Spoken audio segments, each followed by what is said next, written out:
राष्ट्रीय पिछड़ा वर्ग मोर्चा का प्रथम राष्ट्रीय अधिवेशन संपन्न हुआ। बताते चले कि आज वाराणसी के चांदपुर क्षेत्र स्थित बनारस पैलेस परिसर में राष्ट्रीय पिछड़ा वर्ग मोर्चा का प्रथम राष्ट्रीय अधिवेशन बड़े ही हर्षोल्लास के साथ संपन्न हुआ। इस अधिवेशन में राष्ट्रीय पिछड़ा वर्ग मोर्चा के 22 राज्यों से प्रतिनिधि शामिल हुए। कार्यक्रम में जाति आधारित जनगणना और ओबीसी की जाति आधारित जनगणना संख्या के अनुपात में हिस्सेदारी तथा ओबीसी को एट्रोसिटी प्रिवेंशन एक्ट लागू कराने की मांग को पूरे जोरों शोरों से उठाई गई। कार्यक्रम का उद्घाटन माननीय नंद कुमार बघेल, राष्ट्रीय अध्यक्ष अखिल भारतीय कुर्मी महासभा एवं छत्तीसगढ़ मुख्यमंत्री के पिता ने किया। कार्यक्रम में अध्यक्षीय संबोधन देश के जाने माने बहुजन लीडर माननीय वामन में श्याम जी ने किया। कार्यक्रम में मुख्य मार्गदर्शक चौधरी विकास पटेल, राष्ट्रीय अध्यक्ष राष्ट्रीय पिछड़ा वर्ग मोर्चा एवं मुख्य अतिथि माननीय प्रोफेसर जनार्दन यादव रहे। कार्यक्रम को संबोधित करते हुए वामन मेश्राम जी ने कहा कि देश में पिछड़े वर्ग को अधिकार वंचित किया है।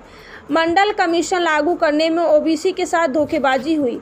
पिछड़े वर्गों को अपने हक अधिकार के लिए जागृत करना होगा। उन्होंने कहा कि देश में संविधान और लोकतंत्र को समाप्त करने की साजिश आरएसएस के द्वारा की जा रही है। उन्होंने आगे कहा कि इसे बर्दाश्त नहीं किया जाएगा, इसलिए 6 अक्टूबर को वे 5 लाख लोगों का मोर्चा लेकर नागपुर आरएसएस हेडक्वार्टर पर जाएंगे। कार्यक्रम के उद्घाटन करते हुए नंद कुमार बघेल जी ने कहा कि देश में पिछड़े वर्ग, किसान, मजदूर, महिलाओं का उत्पीड़न हो रहा है। उन्होंने कहा कि ओबीसी, एससी, एसटी को एकजुट होकर लड़ाई लड़ना होगा। राष्ट्रीय पिछड़ा वर्ग के राष्ट्रीय अध्यक्ष चौधरी विकास पटेल ने कहा कि देश में आज़ादी के 75 वर्षों में जानवरों की गिनती हुई मगर ओबीसी की गिनती नहीं हुई। उन्होंने कहा कि देश में एक ओबीसी प्रधानमंत्री होने के बावजूद ओबीसी की गिनती न होना दुर्भाग्यपूर्ण है और यह ओबीसी के साथ धोखेबाजी है। उन्होंने आगे कहा कि इस धोखेबाजी के विरोध में तथा जाति आधारित जनगणना तथा संख्या के अनुपात में हिस्सेदारी की मांग को लेकर 6 अक्टूबर को वामन मेश्राम जी द्वारा घोषित आरएसएस हेडक्वार्टर घेरो आंदोलन में राष्ट्रीय पिछड़ा वर्ग मोर्चा लाखों की संख्या में लोग शामिल होंगे। इसके साथ ही साथ 28 नवंबर को भारत बंद भी किया जाएगा।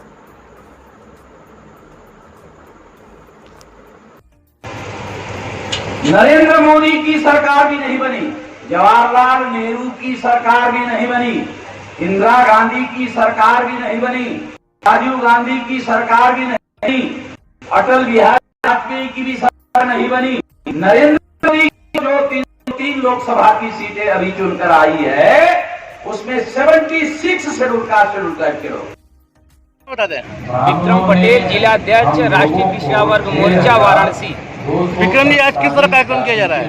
आज राष्ट्रीय पिछड़ा वर्ग मोर्चा का प्रथम राष्ट्रीय अधिवेशन यहाँ पर चांदपुर कलेक्ट्रेट फार्म में आयोजित किया गया है, जिसमें देश के 22 राज्यों के प्रतिनिधि सम्मिलित हो रहे हैं। क्या उद्देश्य है इस सम्मेलन का?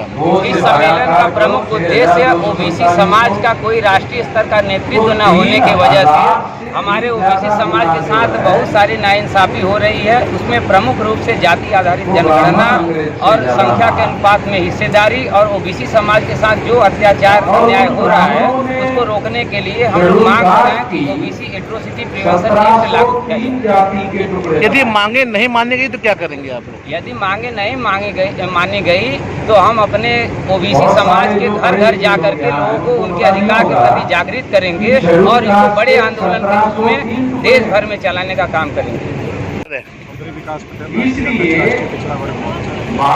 विकास जी, आज किस तरह का सम्मेलन किया जा रहा है, क्या उद्देश्य है? राष्ट्रीय सम्मेलन है पहला, मगर उसको प्रधानमंत्री बनाया, शामिल हुए हैं। जानवरों की गिनती हो रही है, ओबीसी की गिनती नहीं हो रही। अगर बल को प्रधानमंत्री है, ओबीसी कहते हैं, इसलिए और भी ज्यादा दुर्भाग्यपूर्ण है कि एक पिछड़े वर्ग का आदमी देश का प्रधानमंत्री है, इसके बावजूद भी जो बल है तो इस सम्मेलन में इस विषय को बनाया गया है। इसके अलावा पिछड़े वर्ग के ऊपर तमाम एट्रोसिटीज हो रही है, पिछड़े वर्ग के लिए भी कानून बनना चाहिए सुरक्षा। क्या मांग करते हैं सरकार से? जाति आधारित जनगणना होनी चाहिए, संख्या के अनुपात में हिस्सेदारी मिलनी चाहिए। मगर पिछड़े वर्ग की जाति आधारित हो रही है उसके लिए नहीं है। यदि मांगे नहीं मानेंगे तो क्या करेंगे? 6 अक्टूबर को हम लोग ये डॉक्यूमेंट्री एविडेंस है नरेंद्र मोदी को कि तो नरेंद्र मोदी को प्रधानमंत्री का पद RSS दिया वाले करने गया नहीं दे रहे, इसलिए 6 अक्टूबर को नागपुर का हेडक्वार्टर घेरे।